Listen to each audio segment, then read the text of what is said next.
Hello, and welcome to the Orthofix webinar series. In the following webinar, Dr. Samchukov from Texas Scottish Rite Hospital for Children will demonstrate TrueLock frame application for uniplanar angular deformity correction. In this seminar, we are going to discuss how we apply this preoperatively assembled frame into the extremity and stages of fixation of this frame to the deformed bone for successful correction of the deformity. Frame application includes two major steps. First is alignment of the frame relative to the bone, and second phase is stabilization of position of the frame and the bone. And both phases are very important. During the first phase, our goal to use the most proximal and the most distal two reference connecting elements, wires or half pins, in order to perform three-dimensional alignment of the frame relative to the deformity. There are two methods of frame alignments on the bone. One method is done using horizontal wire, and the second method using half pin. If the horizontal wire method used to align the frame, first we insert one horizontal wire in the coronal plane, and then we perform alignment of the bone of the frame relative to this bone. So we can slide the frame horizontally, we can rotate the bone around this wire in the sagittal plane, and then we can move the wire in order to correct rotational position of the bone segment inside the frame. Second method, when we are using half pin. And using half pin method, we are inserting one half pin, and then we are attaching this half pin to the frame with possibilities of three-dimensional alignment of this half pin on the frame, so we can move the bone relative to the frame in three-dimensional position. So half pin will be moved relative to the frame, allowing us to perform alignment of the frame. In this webinar, we are going to use half pin alignment technique, not the wire alignment technique. So we'll use the position placement of the proximal half pin in order to perform three-dimensional alignment of the frame relative to the deformity. We are going to use our standard approach for stabilization of the proximal tibia. So that will be two half pins inserted at the angle to each other and with additional olive wires on the proximal end, two cross wires on the distal end, and one half pin per each middle rings close to the deformity. In order to perform alignment using the half pin, we are going to place wire starting from the fibular head towards the anteromedial surface of the proximal tibia. Then we will use cannulated drill bit to create canal along the position of this wire, and then we will remove this wire and insert half pin into this canal, and so half pins will be stabilizing the proximal tibia and the fibular head together. Insertion of this wire starts with positioning of the tip of the wire in the appropriate level and the fibular head, and then determining the orientation of this wire relative to the horizontal plane to be sure that the exit of the wire will be exactly in the anteromedial surface of the bone.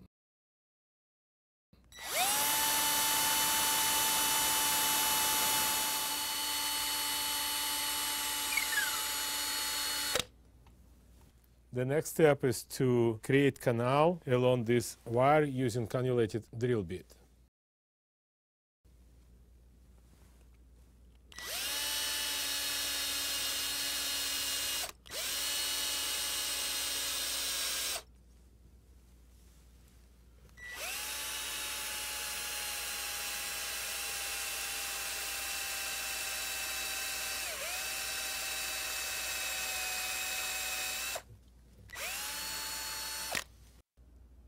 And now we are placing half pin inside the canal we created with cannulated drill bit. We are drilling the half pin until it starts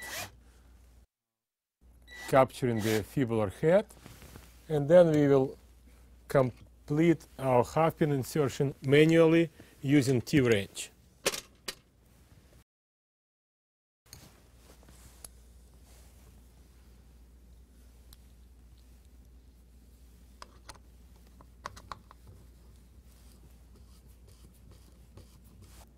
Alignment in the coronal plane is achieved using anterior and posterior rod overlap to each other and also overlap with the anatomical axis of the proximal and distal segment respectively.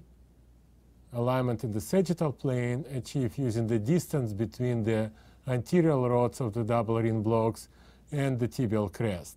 As you can see in the sagittal plane alignment, the tibial crest is parallel to anterior rods of the double ring blocks. After we satisfy with position of the frame relative to the extremity, we are placing fixation construct consisted of half-pin fixation bolt and connecting cube and attaching this construct to the half-pin and to the ring using connection bolt. So this assembly, half-pin fixation bolt and cube, allowed us to perform three-dimensional alignment of the frame relative to deformity. We can slide the half-pin inside the bolt to correct horizontal translation. We can rotate the cube around the bolt, and also we can rotate the bone together with half-pin for the third plane of rotation. Angular correction of the position of the frame can be also done by rotating half-pin fixation bolt inside the cube. Ready. Our second reference element will be distal olive wire, and this wire will be inserted from the fibula towards anteromedial surface of the tibia.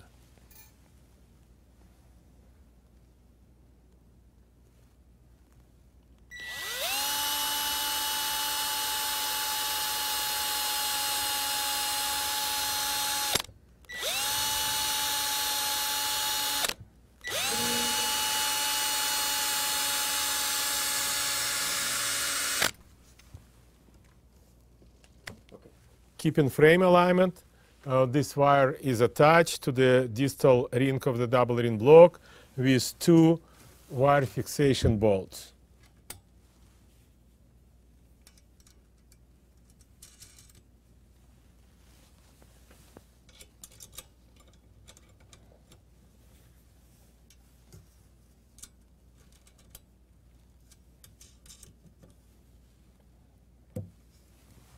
The wire fixation bolt at the olive side is tight using two wrenches. And after tightening, the end of the olive wires is bent 90 degrees against the side of the ring. Wire insertion is followed by pre-tensioning of this wire in order to keep this wire straight during the alignment of the frame.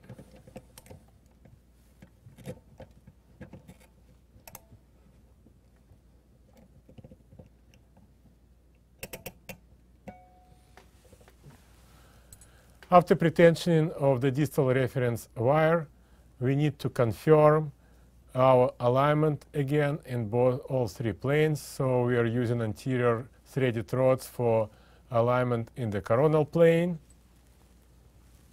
Then we are using distance between the anterior rods and the tibial crest to confirm alignment in the sagittal plane. And we are looking in the foot position and patellar position to confirm rotational alignment. After confirming the alignment of the frame relative to the bone in all three planes, we are increasing the stability of fixation of the frame to the ring at each level of stabilization. At the distal end, we are placing second wire at the angle approximately 45 to 60 degrees relative to the orientation of the first wire.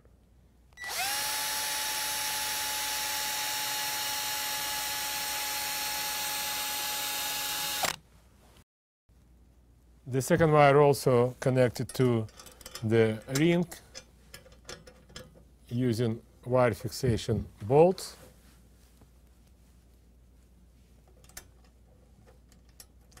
First, we tighten the bolt and the nut on the posterior end of the ring, so to be more comfortable during tensioning of this wire anteriorly. Similarly, the end of the wire is tight with the wire fixation bolt and bent 90 degrees against the ring surface. Then anterior end of the wire attached to the ring with wire fixation bolt,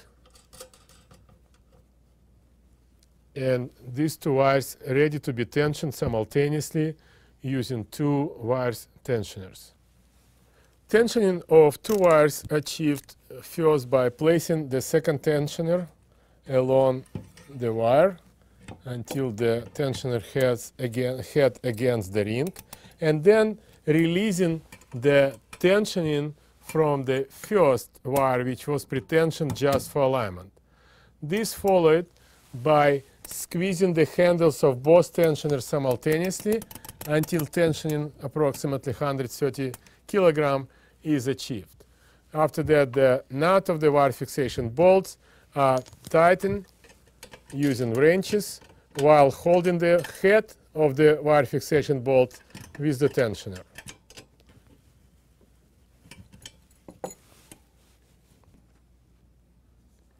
After both wires are tensioned and position of the frame on the bone is confirmed and approved, then we are breaking the ends of those wires.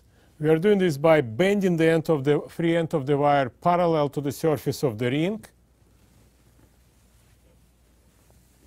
After a couple bending movements, the wire is break, and the breakage occurred at the slot, so there is no sharp end of the wire sticking out from the ring. After stabilizing the distal end of the tibia, we are going to the most proximal rings to insert the second half pin relative at the angle of 90 to 120 degrees relative to the orientation of the first half pin. We will place this half pin directly to the ring using the half pin fixation bolt as a guide.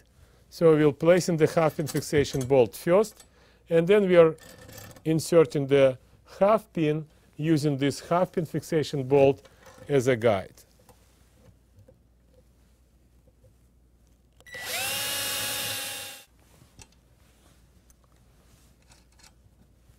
And after attaching the nut to the half pin fixation bolt, it should be tight using two wrenches.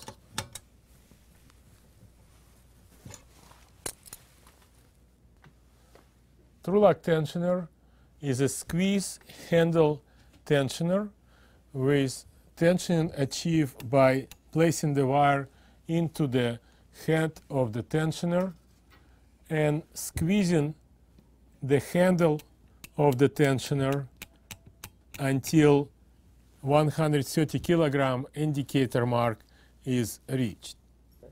Tensioner has patented sliding head which can be rotated and slide and automatically oriented parallel to the surfaces of the half pin fixation bolt, and then half pin fixation bolt is held by those arms of the head in the position during this tensioning. The fixation of the proximal ring is completed by placement of the horizontal wire, which inserted from the medial surface of the tibia towards the lateral surface. After attaching the ends of the wires to the ring with wire fixation bolt and tightening the olive end of the wire in the medial side and bending this end of the wire, we are tensioning these wires using wire tensioner and squeezing the handles to 130 kilogram and tightening the nut on this end wire fixation bolt.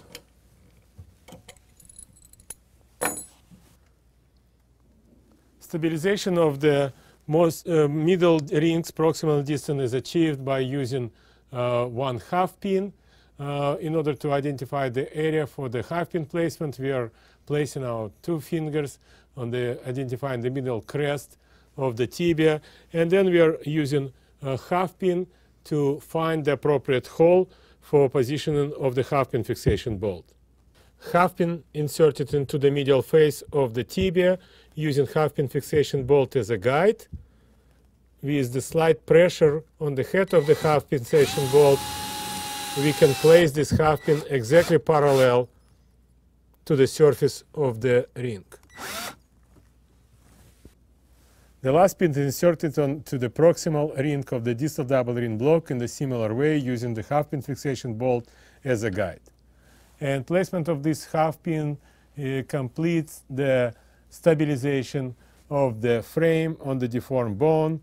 And before preparing the bone to be cut using the osteotomy technique, we need to complete frame assembly by placing medial and lateral connection rods.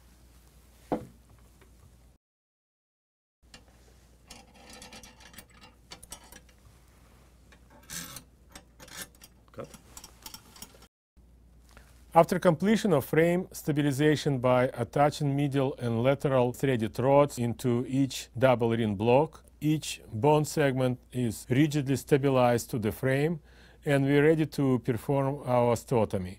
For demonstration of deformity correction, we have to resect approximately 10 millimeters of the section of the fibular, because this is mid-shaft tibial varus, and then we will perform tibial osteotomy right at the apex of the deformity at the level of the bisector line. In order to simplify the osteotomy techniques, the through-lock hinge design so it can be very easy disconnected from the base during the surgery. So we can untie the set screw, connecting the threaded rod to the base of the hinge. Then we can untie the nut, connecting the threaded rod, and we can just pull this threaded rod out from the base of the hinge and move it distally, creating free access of the saw from this side in order to cut the bone. Completion of the osteotomy demonstrated us that the tibia is osteotomized right at the level of the bisector, right at the apex of the deformity. We can see that the axis of the hinge rotation also is located at the same level, and this is the amount of the bone defect after removal of the segment of the fibular to prevent any interference of the fibular segment during the deformity correction. The deformity correction is achieved by rotating the knob of the destructor. So we'll go with 1, 2, 3, 4 mark, which will be equal 1 full revolution of the rod, 1 millimeter. So this procedure repeat as many times as it was calculated during preoperative planning. And now the position of the bone segments in the end of the deformity correction. We can see that proximal segment perfectly aligned with the axis of the distal segment. There is trapezoidal shape of the gap between them because our hinge axis located slightly away from the side of the bone. And during the deformity correction, the alignment preserved also in the sagittal plane. There is no additional deformities. And this is complete our webinar about angular deformity correction.